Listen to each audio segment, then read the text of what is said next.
Tall white house with an empty room, and your name carved over the door.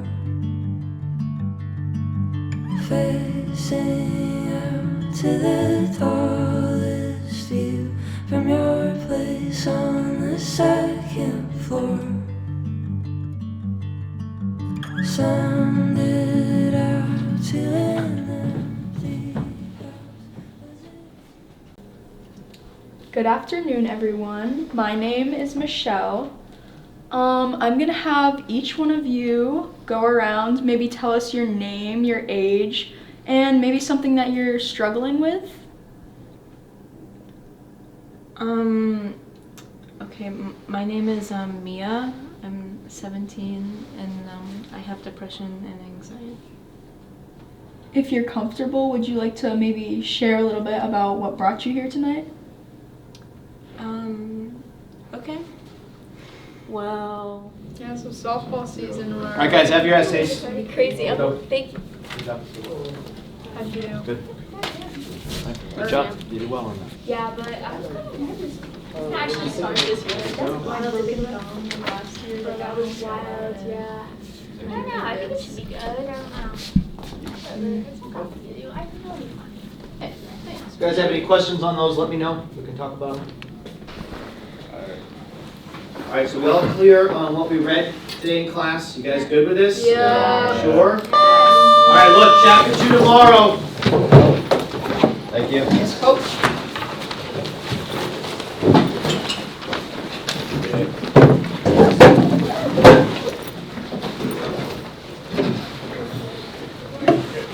How are you? yeah, so I was thinking maybe we can go to Lululemon.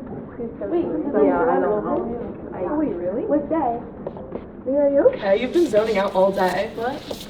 Well, do you want to come to the mall with us? We've been talking about it like all day. Sorry, I have a family thing. Actually, I have my class right now. I gotta go. Bye, guys. It's whatever though. She doesn't want to hang It's out like with she us. never wants to hang out with us. I know, right?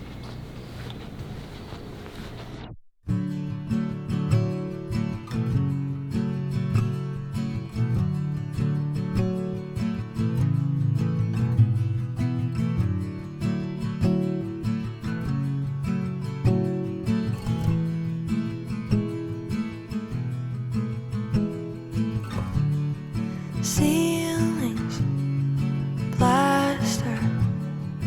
Can't you just make it move faster?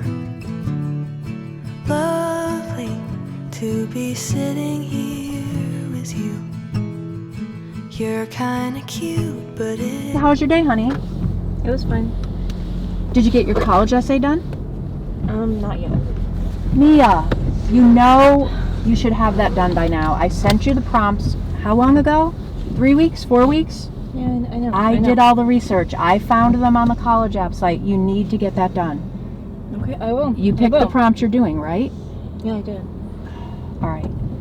You need to get that done. I will. Now, please don't forget, you have 2 days of volunteering this coming weekend, Saturday and Sunday. Those volunteer hours are super important. You Yep, also I need that. know. Don't get snippy with me, Mia. It's really important that you get this done. Really important. Okay, Mom. I know. All right. Now, did you sign up for the other volunteer hours that I suggested? No, I didn't do that yet. Do I need to do that for you too? No, I can do it. All right, Mia. lovely to just lay here with you. You're kinda cute, and I would say all of this, but I don't wanna ruin the moment. Lovely to sit between comfort and chaos, but it's over. Then you're driving me home, and it kinda comes out as I get up to go. You kiss me in your car, and it feels like the start of a movie I've seen before, but it's not real, and you don't exist.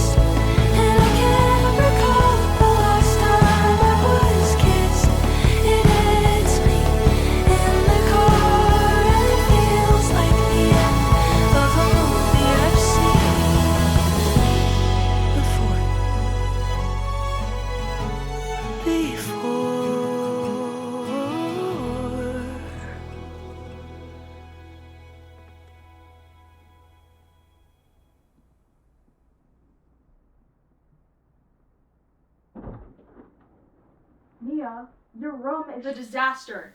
And you left your textbooks on the table in the living room.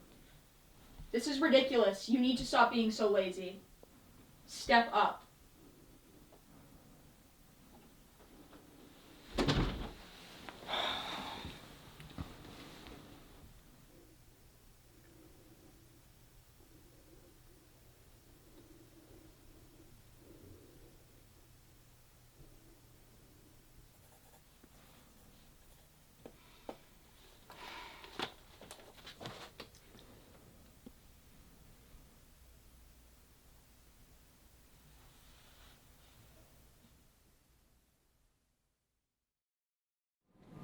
So, yeah, that's me. I really appreciate you sharing that with us, Mia. Would you like to go next? Yeah, I guess I am next. I'm John. I'm 43 years old, and my doctor just told me that I have narcissistic personality disorder. Well, I guess I should probably tell you guys about this one time.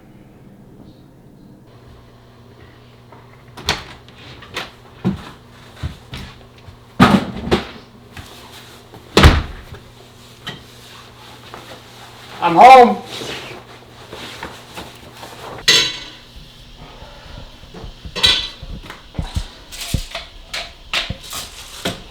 Mark, you in there?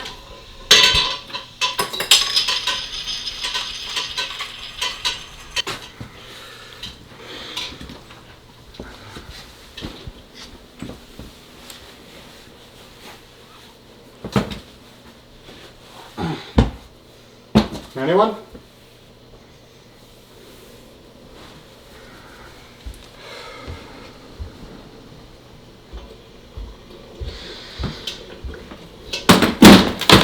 Oh, sorry, I didn't. You know, most people greet their husbands when they get home. That's all I'm saying. I'm sorry, I was cooking dinner. I didn't see you come in. You're not done with that yet? Sorry, I didn't get out of work until late today. I'm doing the best I can. Oh, I don't know. I just kind of thought you'd be done by now. Oh, and thanks for asking about my day. John, I think you need to consider how others feel besides yourself sometimes. I mean, I've been doing my best. I've been working hard on this meal for over an hour now. I'm doing the best I can.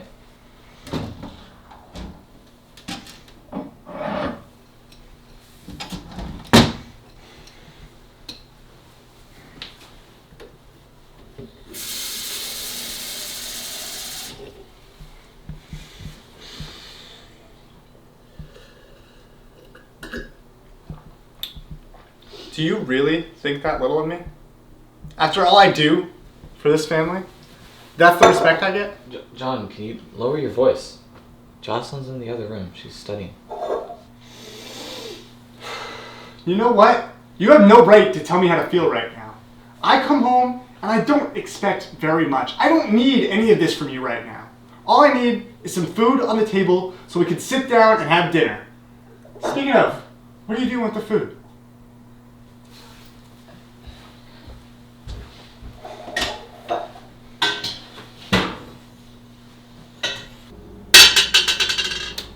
I'm sorry, John. You're right. I made some mistakes tonight. I did. But honestly, you're being very aggressive to me right now, and I don't feel comfortable. This isn't just tonight. I don't feel comfortable in general with me and Josie being here with you. That's an I think overreaction. I need to take her Hang on. for some time. I think you need to fix yourself. We okay? just all need to talk. It's Josie, not that big a deal. okay. I'm sorry. Okay. I said things I didn't mean. Josie, Okay? get your coat. Just give me get one your more shoes on. chance. Get It'll your be shoes all on. right. We're leaving. Fine.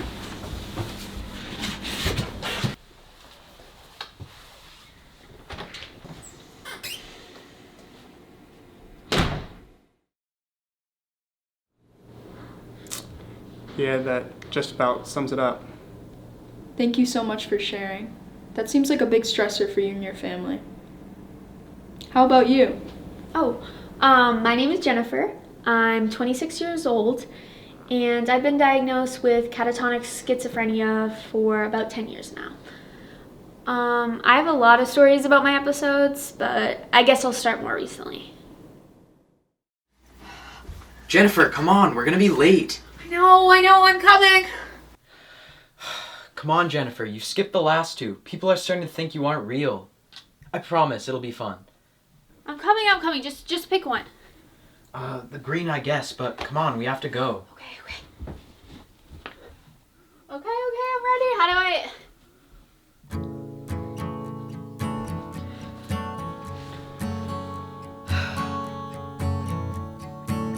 Hey, we're gonna be late.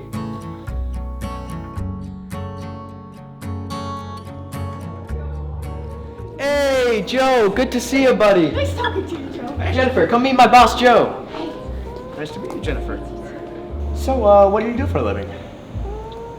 Well, I used to,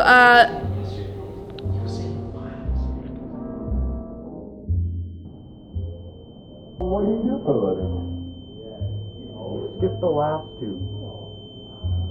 I'm starting to think you aren't real. Hello? Earth to Jennifer.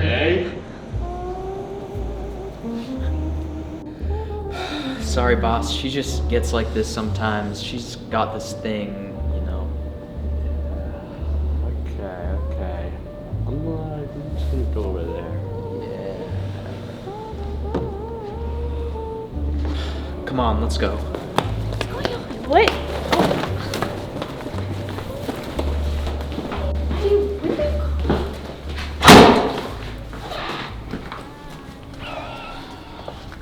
Why are you acting like this? Like what? You know I can't control it, Steven. You're making me look bad in front of my boss. I don't know what you want me to do. I'm sorry. Okay, I'm calling you a cab. Take your coat. We'll talk about this some other time.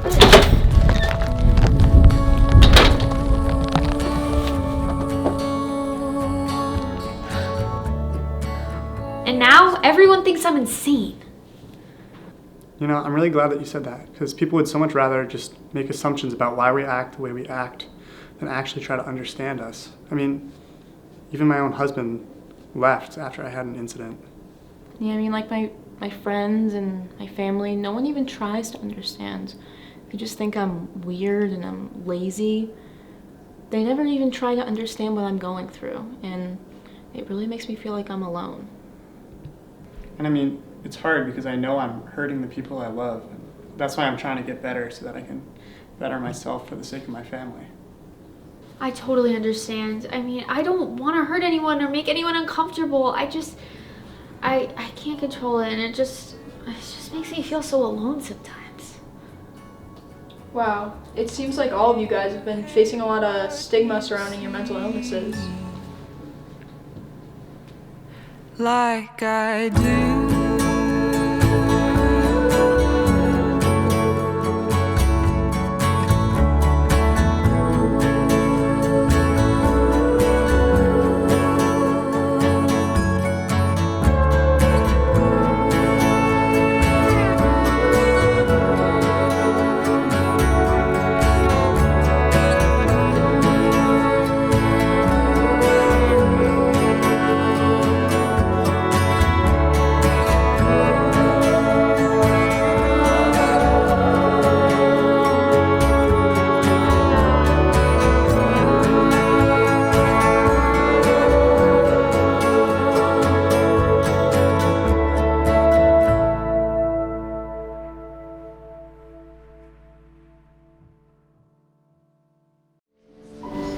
Hello everyone, thank you so much for coming to our exhibition. My name is Emma and I played Mia in our film.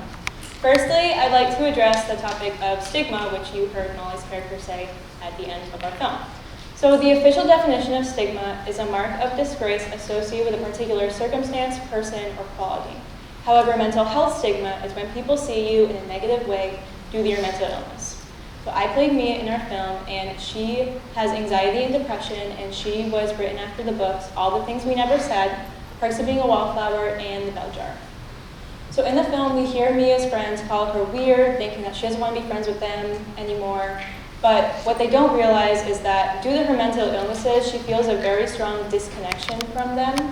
and she constantly worries around them, which causes her to not want to spend time with them. And when she leaves school and gets home, she feels overwhelmed by the amount of schoolwork that she has to do on top of all of her college applications, which I'm sure we can all relate to.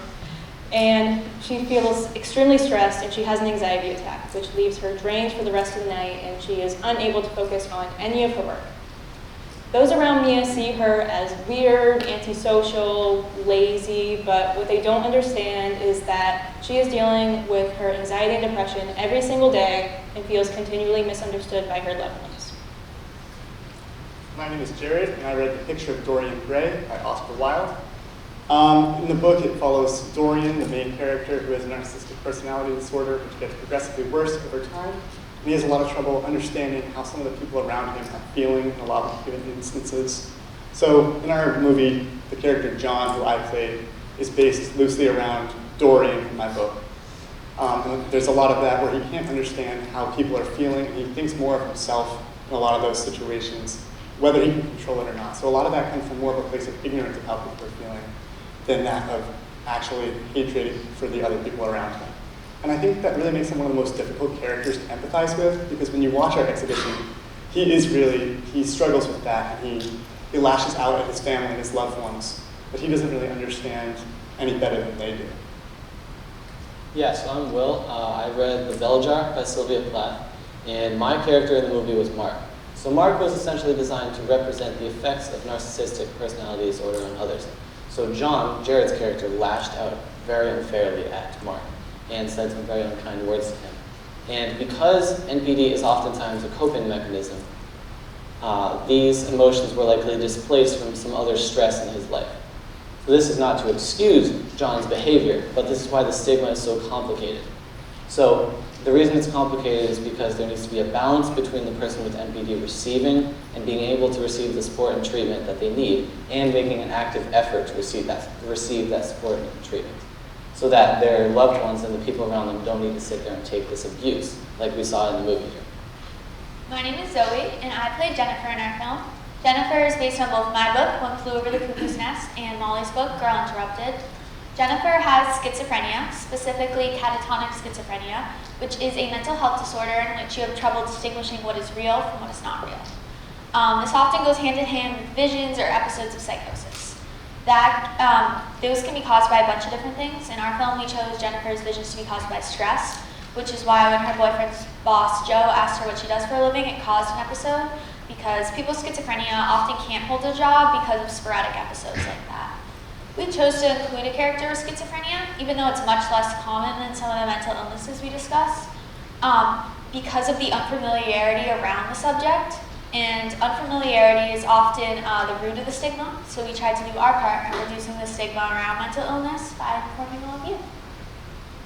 I'm Molly, and I read the memoir Girl Interrupted by Susanna Kaysen. In our film, I played the character Michelle, the therapist, who is also the leader of the support group that brought together our three main characters, Mia, John, and Jennifer. We chose to do a support group setting because we felt like it was really important to have all three characters in a safe space where they felt comfortable talking to each other and relating to each other within their mental illnesses. We really liked the idea of having a therapist because we believe that mental health professionals are very important in the healing process to those suffering with mental illnesses. Yeah, so besides my character, Mark, my main contribution to the project was through the filming and editing. And because of this, I was able to take some creative liberties. For instance, changing the color in certain parts. So for example, in Emma's scene where her character Mia receives her essay back, she got a B-. And that may not seem like such a bad grade, but to her character, she felt like a failure. And the way I decided to pick this was by reducing the saturation and the color in the movie to show her kind of descend into despair a little bit. So I decided to use those techniques a couple other times in the movie. For instance, you probably noticed during Zoe's character Jennifer, when she had her episode, there were certain effects on the film, like the tint a little bit. So I decided to use those techniques to show some emotion that might not have been picked up otherwise. So to answer our question, how is mental illness portrayed in literature and how does that affect stigma in society? It's kind of a complicated answer. It's not really a yes or no question. Mental illness is portrayed in a bunch of different ways. When we first started this project, we thought that literature and art from the past tended to increase stigma because there wasn't a lot of information about it, and literature and art from more present times decreased it because it's much more normalized. But this actually wasn't the case with a lot of the works of art we read. For example, The Yellow Wallpaper or anything by Sylvia Plath was written a long time ago, but because the authors are so informed on the subject, and because of their own personal experience with those things, it actually reduces stigma. But then we have more modern literature and works of art that tend to increase stigma because they want to make it more entertaining to their audience and make it a character's entire personality trait their mental illness. But overall, we came to the conclusion that literature does reduce the effects of stigma around mental illness in society because it allows you to share the struggle, and that representation you see characters that look like you or feel like you or act like you is super crucial to ending stigma of any sort. Yeah, absolutely. And I mean, there are also, as discussed, there are many examples of, even in modern times, films or a piece of literature will use mental illness to sort of build a character around that, and oftentimes it's the villains that they use. So I'd like to take a couple of villains here. I mean, if you take a movie like Psycho, the whole villain is written around that mental illness, and in a lot of ways that can be really harmful in the way that we treat people, because when you give a character a mental illness and you villainize them for that, people are going to see that trait in people that they meet in their day-to-day lives. They're going to associate that evil along with the mental disorder. And I mean, a more modern example would be in Joker. He has this uncontrollable laugh, and he is missing that piece where he can understand what people find funny and don't. And they also use that as a way to get at how he's evil and how that's his whole personality piece. So even though he's a very dynamic character, a lot of what actually brings the evil is just the mental disorder there, and that's what causes a lot of the stigma. On the other end of the spectrum, I read All the Things We Never Said by Yasmin Rahman, who is a British Muslim who has dealt with her own mental health issues. So the novel follows 3 teenage girls, all dealing with different mental illnesses, who all decide to join a suicide pact together. The main character, Mayreen, has anxiety and depression, very similarly to my character, Mia, in our film. And Rahman used her own personal experiences and did extensive research in her writing process, but she also took specific artistic liberties to help the audience understand how the character is feeling better. So for example, when Mayreen would have intrusive thoughts due to her mental illnesses, you can see that the font gets larger, bolder, and it's kind of scary looking to help convey how overwhelming these feelings can be. And on this one on the right here, this is actually right before Mayreen's suicide attempt at the end of the book. And you can see that the intrusive thoughts are almost overwhelming the physical page, which conveys how it's overwhelming her brain and her mind and her life. So, after all of our research, we have come to the conclusion that the key to stopping the cycle of mental health stigma is understanding, empathy, and education. And we will now open for questions.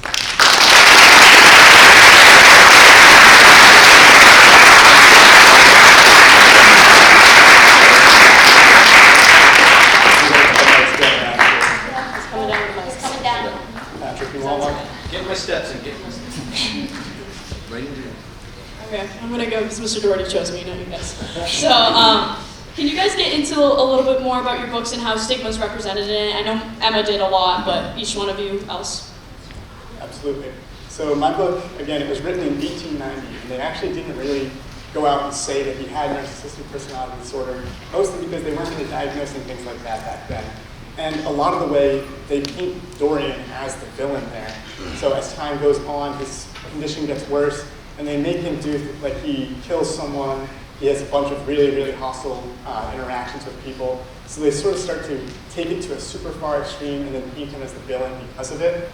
And I mean, that's a lot of the stigma there, a lot of negative stigma in my book.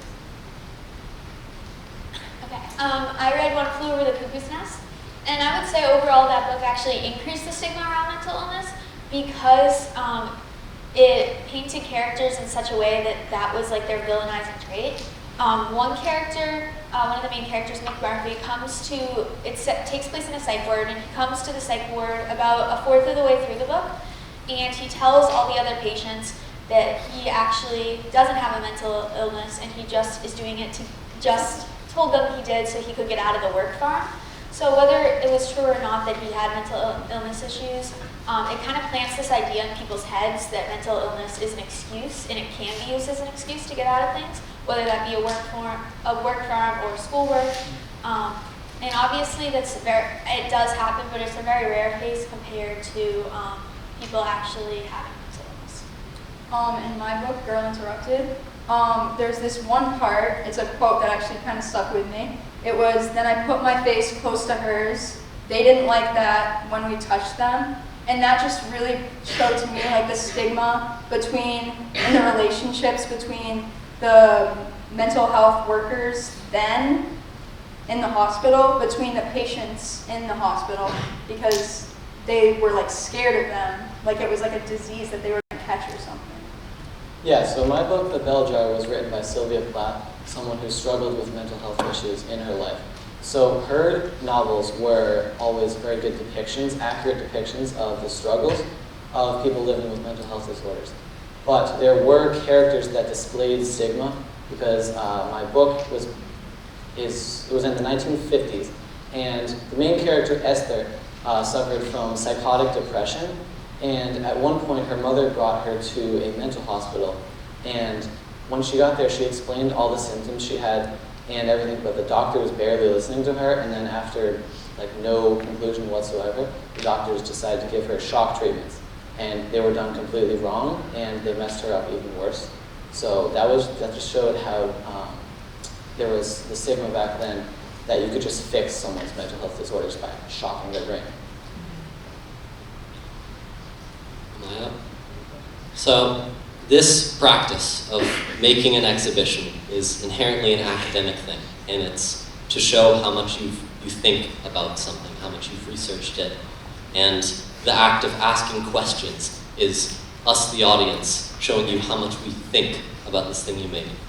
But the best art doesn't think, the best art feels.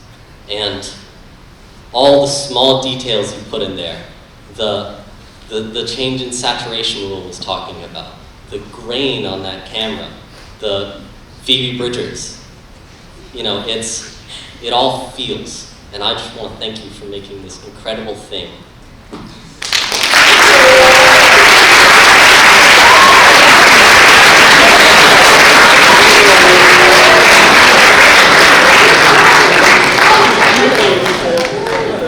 Thank you very much, Ian. That means a lot. I was wondering, how much research do you guys do about sort of social media and how it affects the stigma in modern society? So I know it was a lot different back then when they didn't have it, and I feel like it's something that has to be considered nowadays. I'll start off a little bit here. I personally, obviously we integrated parts of that when we had her scrolling Instagram in that one scene. There's definitely a large aspect of that in the way we presented our film. We didn't really research too much of it because a lot of it's stuff that we lived more, and it's not as present in the literature like that. But I'd say that a lot of what goes on in terms of the internet and usage of social media can be good in a lot of ways because there are so many different posts where a lot of people try to spread awareness for things. But there are definitely also aspects of it where it can increase anxiety and stuff like that. Yeah, especially because you can share your story on Instagram, but then there's the feeling of being anonymous and being able to comment whatever you want, and that just brings out the worst parts in people, and it can make people with mental disorders not feel welcome on those platforms. You go ahead, Alex.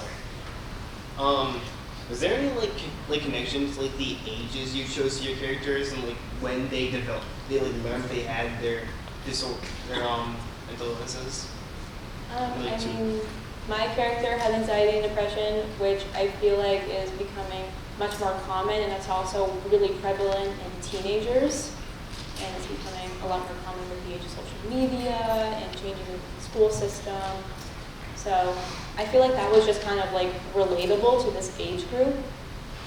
Absolutely, and my character John was in his 40s, and I think the reason we chose that, we wanted a little bit of variety for one, but also a lot of it was that Narcissistic personality disorder is actually common to develop later in life for a lot of people. So we wanted to integrate that so that we not only have an older person, but also to show that mental illness isn't always something that you're born with or something from. I mean, a lot of times it can come from your environment or other things like that. Yeah, and with my character, she did get diagnosed pretty young with it because, schizophrenia is often not something that develops at an older age. But we also wanted to make it so that it was like more recent experiences as well, because the stigma around it doesn't go away, and even if you're like in a relationship, like there's still that barrier between the two of you. Misha?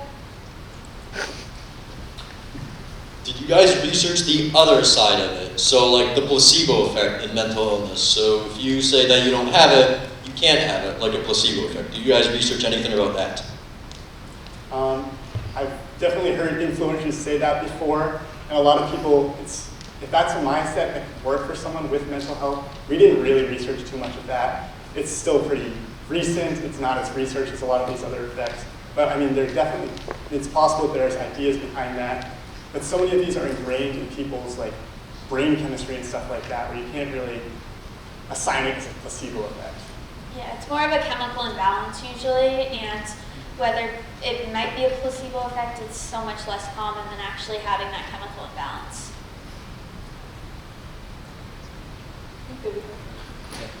Did you guys come across any obstacles with trying to portray your characters in the wrong light at all?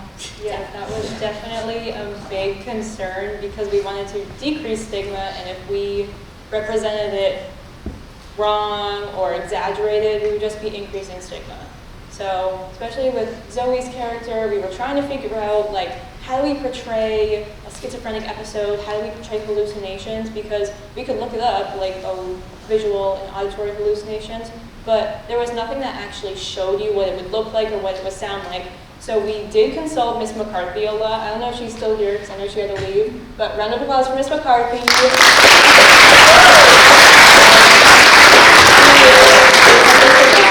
We consulted her about getting variation within our mental illnesses that we were portraying, and also how to portray them the right way. Yeah, we also consulted a professor in California. We reached out to her because we read this article. She actually teaches a class called Anxiety in Literature, and we're like, oh my gosh, this is our topic. So we consulted a lot of mental health professionals and professors on the subject because we really didn't want to do it wrong. I think we got one more. Do you guys think that at a certain point glamorizing mental health disorders can be more harmful than villainizing them? Yeah, we definitely wanted to make sure we were not doing that with our film, because showing them in such a way that it's like over the top can almost make it seem like what we've been trying to not do, like with Hollywood movies and things where they sometimes overdo mental health disorders. And we want to show it in the most accurate way possible to make it realistic so that people can kind of feel with it, We agree that glorifying it is definitely not what should be done with movies nowadays, and unfortunately it is done in order to make films more entertaining so that they make more revenue. So that's just one of the big problems we found with modern media. Absolutely, and I think in that film we're trying to be as transparent as we could, where we're not trying to go on either side. Leave it for the camera. Thanks. Did you actually talk to anybody with mental illness or family of people that have mental illness or anything like that? I know you referenced that you talked to like professors and that kind of thing, but what about people that actually, experience this and have to live with this every day? Yeah, we definitely did. I mean, I feel like almost everyone knows someone that has has mental illness. So it's not really an uncommon thing for someone to know someone with a mental illness or to have a mental illness. So we kind of tried to consult a bunch of people throughout our project, whether that be someone who is living with someone with a mental illness or as an outside observer, or someone that's directly in that situation. And I have no problem sharing. I'm open about it. Basically, I am Mia. Mia is me. We're very similar. So a lot of personal experiences went into making Mia's character and script. I mean, the B- thing actually did happen. I did rip up that that feasting paper and throw it in the trash. That did happen. So,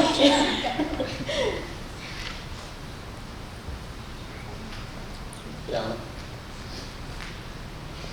So what exactly did you guys read that increased the stigma? Because you guys talked about how some of them really decreased it and how a lot of yours decreased it. I know Zoe's book increased it, but is there anything else that you read, any sources?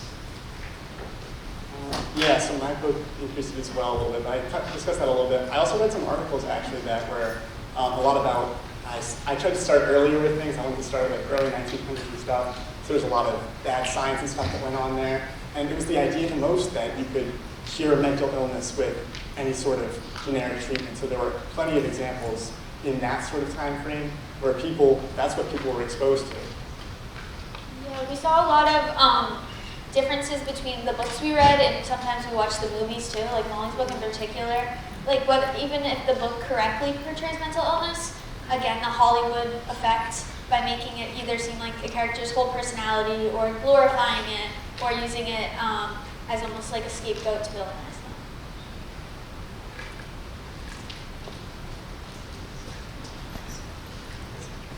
First of all, I want to say I loved your film so much.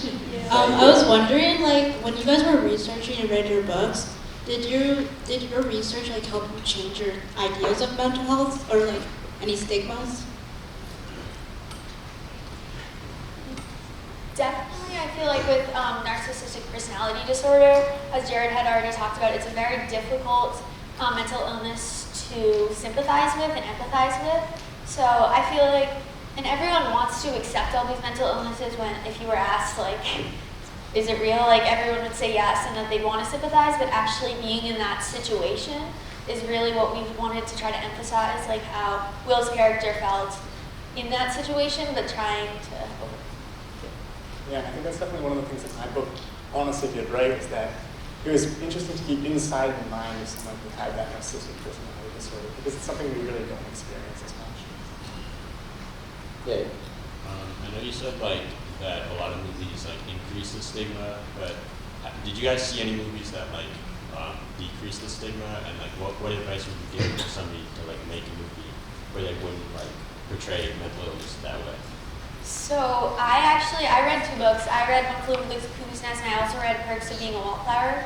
I'd watched the movie, and I loved the movie, and based on all the research I've done thus far, I felt like it perfectly encapsulated it. So I would say that one definitely reduced the stigma, and that's why I ended up reading the book, which was even better. Yeah, and to address the second part of your question, I mean, we, especially me, I wanted to make sure we were presenting an accurate representation of all these disorders, and that I wasn't overdoing it with the editing and the effects. Like, I ran it by them a couple times. I had to reduce it a little bit because we wanted to make sure we were being accurate and respectful. So I'd say the best way to do it is honestly just do it as much research as you can, be as accurate as you can with your portrayals, and make sure that you're being completely respectful so that someone actually living with this disorder can relate to it and not feel like it's being glamorized just for someone's entertainment. All right, thank you very much, everybody.